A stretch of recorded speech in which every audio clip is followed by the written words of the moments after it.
Hello everyone, welcome to learning book. Learning book पे आप सभी का स्वागत है। लर्निंग बुक के इस वीडियो में हम 5 जून 2020 के करंट अफेयर के महत्वपूर्ण प्रश्नों को कवर करेंगे। अपने प्रश्नों की शुरुआत की जाए उससे पहले एक अनाउंसमेंट है। अनाउंसमेंट ये है कि जैसे अपने इंडिया में अम्फान और निसर्ग दो साइक्लोन आए। अम्फान ने वेस्ट बंगाल, उड़ीसा और अंडमान निकोबार को प्रभावित किया। निसर्ग ने महाराष्ट्र और गुजरात को प्रभावित किया। इस तरीके से पिछले 6 महीने में जितने भी साइक्लोन आए हैं पूरे विश्व में, उनको मैंने एक जगह पे कलेक्ट कर लिया है और आपको अब ये नेक्स्ट जो करंट अफेयर की वीडियो आएगी उसके लास्ट स्लाइड में प्रोवाइड करा दिया जाएगा। तो लेकिन उसमें जो प्रोवाइड कराया जाएगा वो साइक्लोन का नाम है और उसने किस देश को प्रभावित किया, उस देश के किस स्थान को प्रभावित किया है ये नहीं रहेगा। क्योंकि अपने इंडिया में जो साइक्लोन आया है इसका अगर क्वेश्चन आता है वो तो ये आता है कि अम्फान ने किस भारत के किस राज्य को प्रभावित किया। लेकिन जो वर्ल्ड लेवल के साइक्लोन है उनसे जो क्वेश्चन पूछे जाते हैं उसमें पूछा जाता है कि इस साइक्लोन ने किस देश को प्रभावित किया। तो जो मैंने कलेक्ट किया है उसको भी इसी तरीके से कलेक्ट किया है कि इस साइक्लोन ने इस देश को प्रभावित किया। और इसको आपको नेक्स्ट करंट अफेयर की वीडियो के लास्ट स्लाइड में प्रोवाइड करा दिया जाएगा। आइए फिर शुरुआत करते हैं आज के पहले प्रश्न के साथ। आज का पहला प्रश्न है, उस भारतीय राज्य का नाम बताइए जिसने सोलर फेंस फर्मलैंड प्रोडक्शन प्रोग्राम की शुरुआत की है। सोलर फेंस फर्मलैंड प्रोडक्शन प्रोग्राम की शुरुआत की है तमिलनाडु ने। आप फिगर में देख रहे होंगे क्या है ये सोलर फेंस फर्मलैंड प्रोडक्शन प्रोग्राम।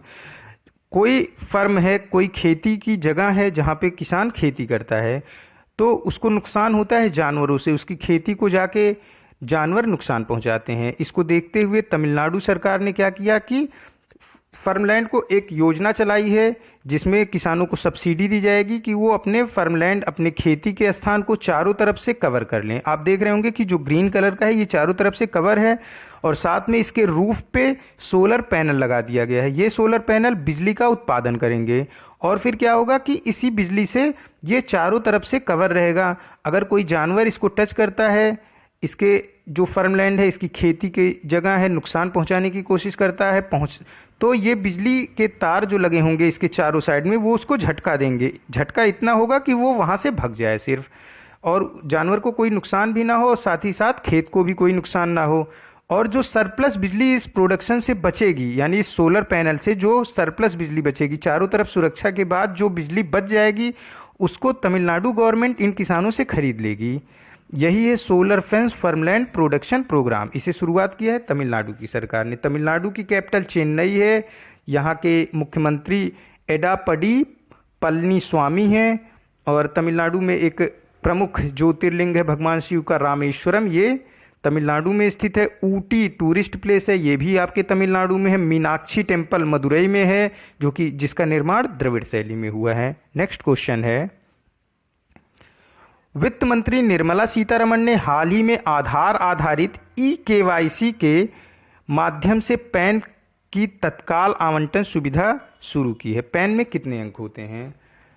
देखिए क्या है कि अगर आप पैन कार्ड बनवाते हैं तो उसमें पहले टाइम लगता था, लेकिन अगर अब आप पैन कार्ड को अपने आधार कार्ड के जरिए बनवाएंगे तो इसका आवंटन तुरंत हो जाएगा। यही सुविधा ई-केवाईसी की सुविधा शुरू की है निर्मला सीतारमण ने, क्योंकि पैन कार्ड जो होता है वो यूनिक आइडेंटिटी है पूरे इंडियन के पास। हर इंडियन के पास लगभग ये आइडेंटिटी हो चुकी है। तो अगर आप ई-केवाईसी पैन कार्ड के थ्रू कराते हैं, नो योर कस्टमर, केवाईसी क्या होता है? नो योर कस्टमर, तो ये पैन पहले से ही पूरी तरीके से प्रोटेक्टेड है। इसमें आपका 100% प्रोटेक्शन होता है, आपका थंब इम्प्रेशन होता है, आपकी रेटिना का होता है। तो अगर आप इससे पैन कार्ड बनवाते हो तो तुरंत ही आपको पैन नंबर का आवंटन कर दिया जाएगा। पैन कार्ड में कुल 10 अल्फा न्यूमेरिक होते हैं, जिसमें से टोटल 10 होते हैं, जिसमें कुछ अल्फ़ाबेट होते हैं और कुछ नंबर्स होते हैं। तो ऑप्शन डी इसका करेक्ट हो जाएगा। जबकि आधार में टोटल 12 न्यूमेरिक डिजिट होते हैं। आधार में सिर्फ 12 अंक होते हैं, जबकि पैन में 10 अल्फा न्यूमेरिक होते हैं।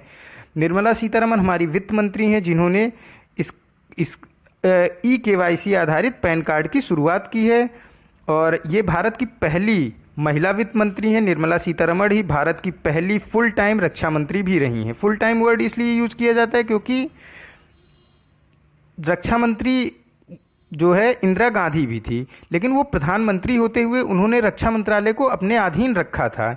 जबकि निर्मला सीतारमण ने लास्ट टेन्योर में जो मोदी गवर्नमेंट थी उसमें फुल टाइम रक्षा मंत्री का पदभार ग्रहण किया था, जब जो है अरुण जेटली जी ने पदभार को त्यागा था। तो पैन कार्ड में कुल 10 अंक होते हैं, जबकि आधार में कुल 12 अंक होते हैं। नेक्स्ट क्वेश्चन है, कौन सा राज्य ने अपने नागरिकों के रिकॉर्ड बनाए रखने के लिए राज्य स्वास्थ्य रजिस्टर बनाने की योजना बनाई है? राज्य स्वास्थ्य रजिस्टर बनाने की योजना बनाई है कर्नाटक की सरकार ने। इससे कर्नाटक सरकार को बेटर हेल्थ केयर की सुविधा देने में आसानी होगी। क्या होगा कि इसमें स्टेट हेल्थ रजिस्टर को मेंटेन किया जाएगा और इसके द्वारा सरकार ये जान लेगी कि किस क्षेत्र में कौन से बीमारी के लोग ज़्यादा हैं, तो उस हिसाब से उस क्षेत्र के में उस चिकित्सा सुविधा को बेहतर बनाया जाएगा। जैसे कि किसी क्षेत्र में अस्थमा के अधिक पेशेंट हैं, तो उस क्षेत्र में अस्थमा के ट्रीटमेंट के लिए डॉक्टर्स और मेडिकल फैसिलिटीज़ को ज़्यादा अवेलेबल कराया जाएगा।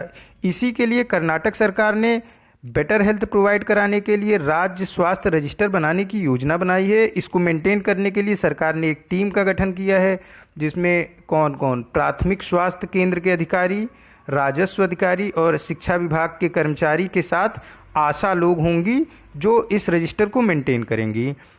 कोविड-19 संकट आया तो इसमें देखा क्या गया कि कोविड-19 में उन व्यक्तियों को ज़्यादा प्रभावित कर रहा है जो किसी बीमारी से पहले से ग्रसित हैं, और जो पूर्णतः स्वस्थ हैं, अगर उन्हें कोविड-19 का इन्फेक्शन हो भी रहा है तो वो कोविड-19 का इन्फेक्शन उनको उतना अधिक प्रभावित नहीं कर पा रहा है।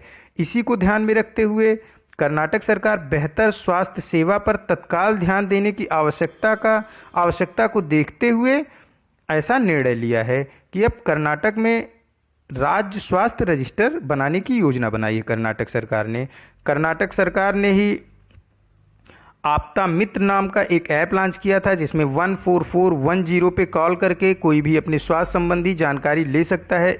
और इसको उन्होंने पिछले मंथ ही लॉन्च किया कोविड-19 के दौरान कि यदि कोई व्यक्ति बीमार है तो वो आपदा मित्र पे कॉल करके अपनी बीमारी से संबंधित सलाह ले सकता है।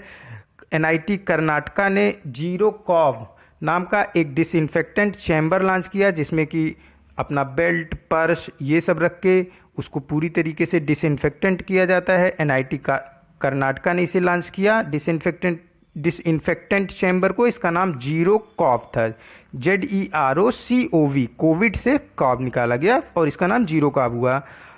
इंडियन इंस्टीट्यूट ऑफ साइंस जो है ISC बेंगलोर ने प्रोजेक्ट प्राणा के थ्रू देसी वेंटिलेटर का निर्माण किया है, और ये कम लागत का वेंटिलेटर है क्योंकि कोविड-19 के दौरान वेंटिलेटर की आवश्यकता अधिक से अधिक पड़ेगी। तो उसके लिए ये पूरी तरीके से तैयारी के लिए ही प्रोजेक्ट प्राणा के तहत देसी वेंटिलेटर का निर्माण किया है ISC बेंगलोर ने। कर्नाटका की कैपिटल बेंगलुरु है और यहाँ के मुख्यमंत्री BS येदियुरप्पा हैं, जो कि भाजपा पार्टी से बिलोंग करते हैं। नेक्स्ट क्वेश्चन है, स्टार्टअप कंपनी का नाम बताइए जिसने भारत का पहला संपर्क विहीन आगंतुक प्रबंधन सॉफ्टवेयर विकसित किया है। देखिए, ये स्टार्टअप कंपनी मुंबई की है। इसका नाम VAMS है। VAMS क्या? V for visitor, A for authentication, M for management और S फॉर सिस्टम, यानी कि visitor authentication and management system. ये एक मुंबई का स्टार्टअप है। इसने एक सॉफ्टवेयर डेवलप किया है जो कि आने वाले समय में अगर इसकी ज़रूरत पड़ेगी तो ये हर स्थान पे लगाया जाएगा, बैंक पे, मॉल पे।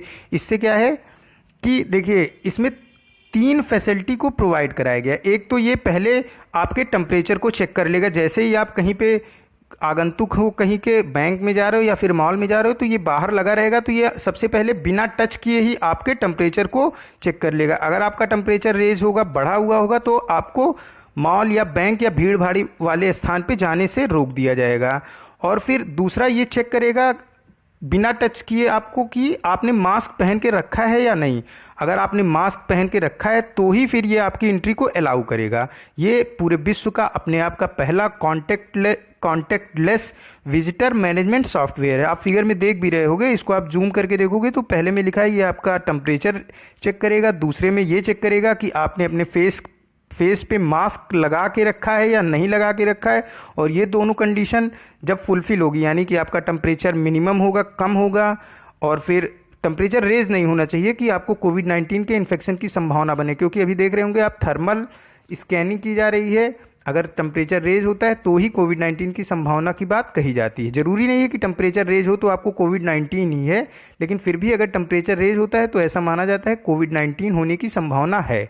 दूसरा, आपके चेहरे पे फेस मास्क होने की ही स्थिति में ये सॉफ्टवेयर, विजिटर मैनेजमेंट सॉफ्टवेयर, आपको भीड़ भाड़ वाली स्थान पे जाने की अनुमति प्रदान करेगा। VAMS का फुल फॉर्म है visitor authentication and management system. ये मुंबई का एक स्टार्टअप है। नेक्स्ट क्वेश्चन है, चार धाम पवित्र नगरों को जोड़ने की परियोजना सीमा सड़क organisation, border road organisation, BRO ने भारत के किस राज्य ऑब्लिक केंद्र शासित प्रदेश के चंबा शहर के अंतर्गत 440 मीटर लंबी सुरंग का निर्माण किया है? चंबा सुरंग का जो निर्माण किया है ब्रो ने, बॉर्डर रोड ऑर्गेनाइजेशन ने इसका निर्माण किया है उत्तराखंड में।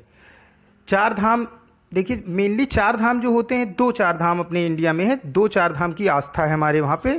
एक बड़ा चार धाम जो बद्रीनाथ, द्वारका, जगन्नाथपुरी और रामेश्वरम है। बद्रीनाथ उत्तराखंड में, द्वारका गुजरात में, जगन्नाथपुरी उड़ीसा में और रामेश्वरम तमिलनाडु में स्थित है। और अगर छोटा चार धाम एक बोलते हैं जिसमें गंगोत्री, केदारनाथ, यमुनोत्री और बद्रीनाथ आते हैं, ये छोटा चार धाम है। और ये चारों ही यानी कि गंगोत्री, केदारनाथ, यमुनोत्री और बद्रीनाथ, ये चारों ही उत्तराखंड में स्थित हैं। तो यहाँ पे यही छोटा चार धाम की ही बात की जा रही है। ब्रो बॉर्डर रोड ऑर्गेनाइजेशन ने इन चारों चार धाम को जोड़ने के लिए जो परियोजना चल रही है, उसके लिए इस परियोजना का क्या नाम है? इस परियोजना का नाम है चार धाम महामार्ग विकास परियोजना।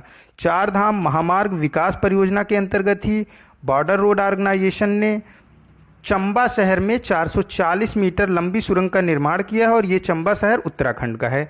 तो अभी आप ऐसे समझ लो कि अगर ये छोटा चार धाम की बात हो रही है तो छोटा चार धाम सिर्फ और सिर्फ उत्तराखंड में है, जिसके अंतर्गत गंगोत्री, केदारनाथ, यमुनोत्री और बद्रीनाथ आते हैं। तो चंबा शहर के अंतर्गत जो 440 मीटर लंबी सुरंग का निर्माण हुआ वो भी कहाँ पे हुआ? उत्तराखंड में ही हुआ होगा। अगर बड़े चार धाम की बात होती है तो बड़ा चार धाम चार अलग अलग जगहों से आता है, जिसमें बद्रीनाथ उत्तराखंड में, द्वारका गुजरात में, जगन्नाथपुरी उड़ीसा में और रामेश्वरम तमिलनाडु में आता है। उत्तराखंड की कैपिटल देहरादून है, यहाँ के मुख्यमंत्री त्रिवेंद्र सिंह रावत हैं और जो यहाँ के गवर्नर हैं वो बेबी रानी मौर्य हैं। उत्तराखंड सरकार ने, अभी कल ही मैंने इस क्वेश्चन को किया था, अभी फिर से रिपीट कर रहा हूँ आप लोगों के लिए, उत्तराखंड गवर्नमेंट ने जो फूल हैं उत्तराखंड के स्थानीय फूल हैं और विलुप्त होने के कगार पे हैं, उनके लिए एक रिपोर्ट जारी की है ताकि उनके जर्मप्लाज्म को प्रिजर्व किया जाए और भविष्य के लिए उन फूलों को पुनः से किया, मतलब कि पुनः वो उत्तराखंड में उगाए जा सकें। अभी वो विलुप्त नहीं हुए लेकिन विलुप्त होने के कगार पे हैं, तो उनके लिए एक रिपोर्ट जारी की है ताकि उनके जर्मप्लाज्म को प्रिजर्व किया जा सके। भारत में आमतौर पर रोड बनाने का कार्य PWD हाईवे रोड अथॉरिटी द्वारा किया जाता है, लेकिन बॉर्डर रोड ऑर्गेनाइजेशन उन सभी स्थानों पर रोड बनाने का कार्य करता है, उन सभी राज्यों के स्थानों पे ये रोड बनाता है जो कि किसी अन्य देश के साथ सीमा को साझा करते हैं। यानी कि जो इंडिया का बॉर्डर है वहाँ पे रोड बनाने का कार्य कौन करता है? Border road organisation. इसका हेडक्वार्टर न्यू दिल्ली में है। इसके director general lieutenant general Harpal Singh हैं। नेक्स्ट क्वेश्चन है, उस देश का नाम बताइए जिसने रूस के साथ संधि का अनुपालन न होने के कारण 6 महीने के लिए ओपन स्काई सर्विलांस संधि को छोड़ दिया है। ओपन स्काई स्काई दो बार लिखा गया है तो उसे आप एक ही बार समझोगे, ओपन स्काई सर्विलांस संधि। इसको छोड़ा है संयुक्त राज्य अमेरिका ने। क्या है ये ओपन स्काई सर्विलांस संधि? ओपन स्काई सर्विलांस संधि ये है कि पहले तो ये जानिए, ओपन स्काई सर्विलांस संधि में कुल 35 देशों ने हस्ताक्षर किए हैं। अब इस संधि के मुताबिक जो ये 35 देश हैं ये आपस में ही किसी अन्य देश के मिलिट्री एक्सरसाइज, मिलिट्री फोर्स की एक्टिविटी को ऑब्जर्व कर सकते हैं आसमान के थ्रू अनआर्म्ड एरियल व्हीकल से। मतलब कि अगर जैसे रशिया और रूस दोनों ने इस पे हस्ताक्षर किए, अब अगर रशिया या रूस चाहे तो ये दोनों एक दूसरे की मिलिट्री फोर्स की एक्टिविटी को ऑब्जर्व कर सकते हैं। उसके लिए शर्त यह है कि जिसको भी जिस देश की मिलिट्री फोर्स एक्टिविटी को ऑब्जर्व करना है उस देश को 72 घंटे पहले नोटिस देना होगा कि हम आपके मिलिट्री फोर्स की एक्टिविटी को ऑब्जर्व करना चाहते हैं, देखना चाहते हैं कि आपकी मिलिट्री फोर्स इस टाइम क्या कर रही है। तो आप क्या करेंगे कि आप हेलीकॉप्टर जो कि अनआर्म्ड होगा, जिसमें कि कोई हथियार नहीं होगा, उसके थ्रू हवा मार्ग से जाके वहाँ के जो आर्मी है उसको ऑब्जर्व कर सकते हो, देख सकते हो। ये संधि थी। लेकिन अमेरिका क्या क्या कहना है, अमेरिका बोल रहा है कि 2014 में मास्को के ऊपर से, मास्को जो कि राजधानी है रशिया की, उसके ऊपर से रशिया ने फ्लाइट ले जाने से हमें मना किया था 2014 में। और फिर अभी 2019 में, सितंबर 2019 में रशिया, पाकिस्तान, इंडिया और चाइना एक मिलिट्री एक्सरसाइज करते हैं जिसका नाम सेंटर है। जब ये मिलिट्री एक्सरसाइज हो रही थी तो फिर अमेरिका ने रशिया के ऊपर से यूएस कनेडियन फ्लाइट को ले जाने की अनुमति मांगी थी कि हम देखना चाह रहे हैं कि अभी आर्मी क्या कर रही है। तो फिर से रशिया ने अमेरिका को वो अनुमति नहीं प्रदान की थी। तो इन्हीं दो बातों का हवाला देते हुए अमेरिका ने भी इस संधि को अनुपालन ना होने के कारण इस संधि को 6 महीने के लिए छोड़ दिया है। अमेरिका का ये कहना है कि हम इस संधि में अब वापस आ सकते हैं, लेकिन उसके लिए तभी हम वापस आएंगे जब रशिया ये बात बोले कि वो इस ट्रीटी का अनुपालन करेगा आगे से। उसने ये संधि तो तोड़ दी है, लेकिन अमेरिका ने यह भी बोला है कि अगर रशिया ट्रीटी का अनुपालन करने की बात करता है तो अमेरिका फिर से दोबारा ट्रीटी में वापस आ जाएगा। 2019 में यूएसए ने intermediate range nuclear force treaty से भी अपना नाम क्या कर लिया था, वापस ले लिया था। Intermediate range nuclear force treaty से भी नाम वापस ले लिया था।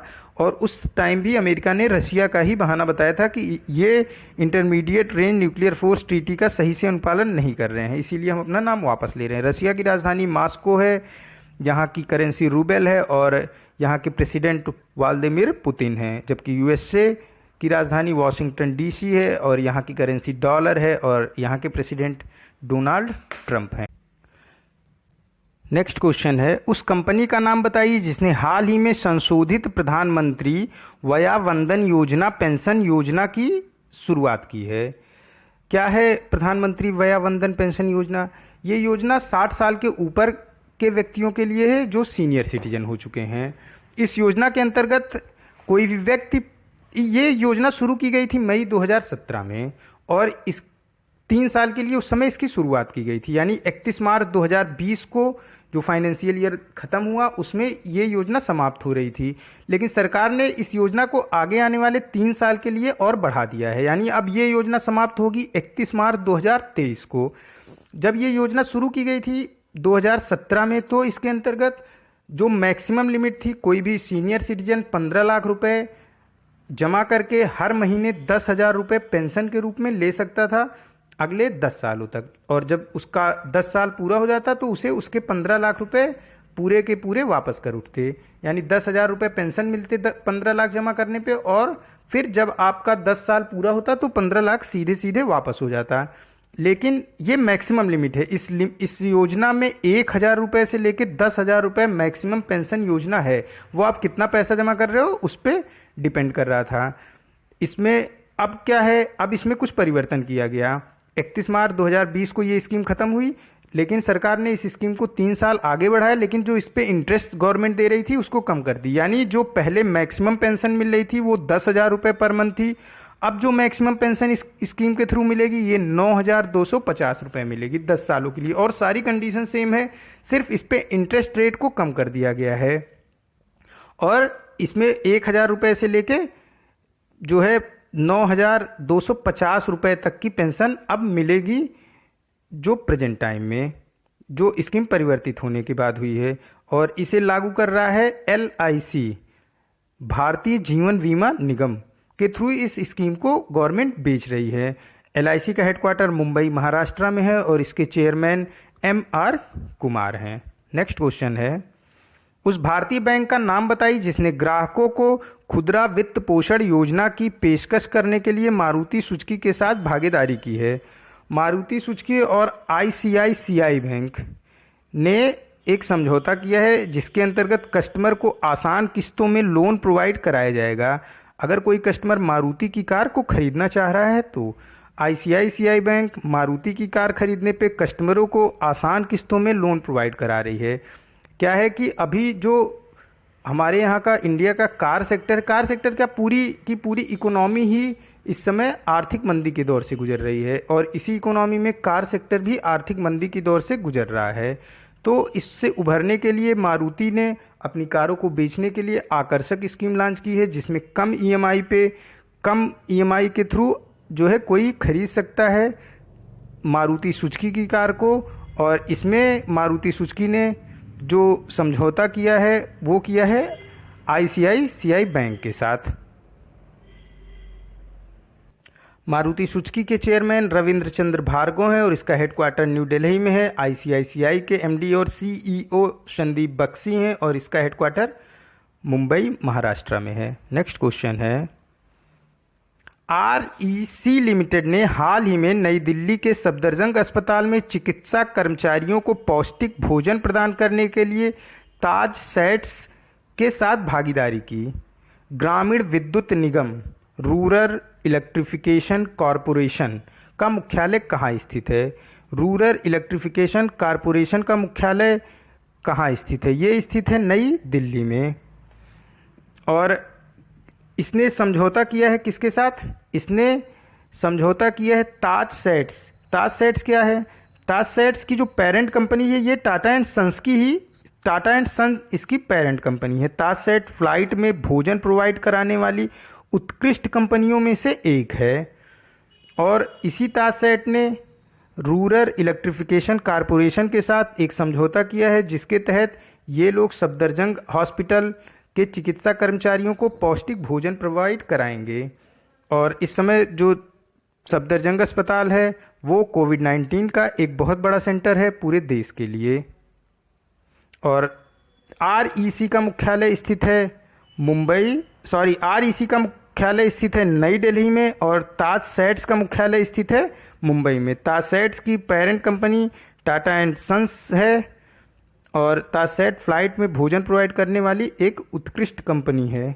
नेक्स्ट क्वेश्चन है, संयुक्त राष्ट्र सैन जेंडर एडवोकेट पुरस्कार 2019 प्राप्त करने के लिए पहली भारतीय शांतिदूत का नाम बताइए। पहली भारतीय शांतिदूत जिन्हें प्राप्त हुआ है संयुक्त राष्ट्र यूनाइटेड नेशन सैन्य जेंडर एडवोकेट पुरस्कार, ये हैं सुमन गवानी को संयुक्त राष्ट्र सैन्य जेंडर एडवोकेट पुरस्कार 2019 मिला है। इनके साथ ही ब्राजील के नौसेना कमांडर कार्ल मोटेइरो डी कास्त्रो को भी ये पुरस्कार दिया गया है। यूनाइटेड नेशन के साउथ सूडान मिशन में दिसंबर 2018 में यूनाइटेड नेशन के लिए सुमन गवानी ने कार्य किया था। सुमन गवानी ने 2011 में आर्मी को ज्वाइन किया और इन्होंने यूनाइटेड नेशन के जो साउथ सूडान का मिशन था उस दौरान यूनाइटेड नेशन के साथ कार्य किया 2018 में। और 2011 में ज्वाइन करने के बाद 2018 में उन्होंने यूनाइटेड नेशन के साथ कार्य किया साउथ सूडान मिशन पर, जो कि यूनाइटेड नेशन का मिशन था। और ये भारत के टेहरी गढ़वाल उत्तराखंड से बिलोंग करती हैं। ऑप्शन सी करेक्ट हो जाएगा। नेक्स्ट क्वेश्चन है, उस व्यक्ति का नाम बताइए जिसने New York intellectual property law association 2020 inventor of the year award जीता। New York intellectual property law association inventor award जीता है राजीव जोशी ने। राजीव जोशी एक इंडियन अमेरिकन है, यानी कि ये इंडिया के हैं लेकिन अभी अमेरिकन की भी जो है अपनी सिटीजनशिप ले चुके हैं। ये IBM international business machine academy of technology के मेंबर हैं। IBM का हेडक्वार्टर न्यूयॉर्क में है। डॉक्टर राजीव जोशी ने आर्टिफिशियल इंटेलिजेंस कृत्रिम बुद्धिमत्ता की क्षमता को और बढ़ाने के लिए, उसमें और सुधार करने के लिए उत्कृष्ट कार्य किया है। इसी के लिए इन्हें inventor of the year award से सम्मानित किया गया। ये एक इंडियन अमेरिकन है Rajiv Joshi. Option D correct हो जाएगा। नेक्स्ट क्वेश्चन है, उस व्हाट्सएप वॉइस बोट का नाम बताएं जिससे नॉन बैंकिंग फाइनेंशियल कंपनी ने टाटा कैपिटल नाम से लॉन्च किया है। टाटा कैपिटल नाम से जो लॉन्च किया है व्हाट्सएप वॉइस बोट, उसका नाम है Tia. Tata Capital non banking financial company ने व्हाट्सएप पर एक वॉइस बोट टिया लॉन्च किया है। टिया क्या करेगा? टिया ग्राहकों को कई प्रकार की सेवाएं प्रदान करेगा। इस सेवा में जैसे नए अकाउंट खोलने संबंधित कोई प्रश्न है ग्राहकों के तो वो उसे बताएगा। अगर कोई लोन लेना है तो लोन संबंधी जो प्रश्न होंगे टिया उनका भी आंसर देगा। तो टिया टाटा कैपिटल नाम से जो व्हाट्सएप वॉइस बोट लॉन्च किया गया है उसका नाम है टिया। नेक्स्ट क्वेश्चन है, श्यामल भावे का हाल ही में निधन हो गया जो एक प्रसिद्ध, श्यामल भावे क्या थे जिनका भी हाल ही में निधन हो गया है? श्यामल भावे एक प्रसिद्ध गायक थे, ये शास्त्रीय संगीतकार थे।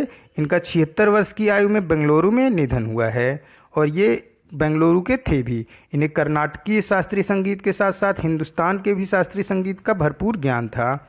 ये आज का लास्ट क्वेश्चन था। मिलते हैं नए करंट अफेयर के साथ नेक्स्ट वीडियो में। Keep study on learning book. Thank you for watching this.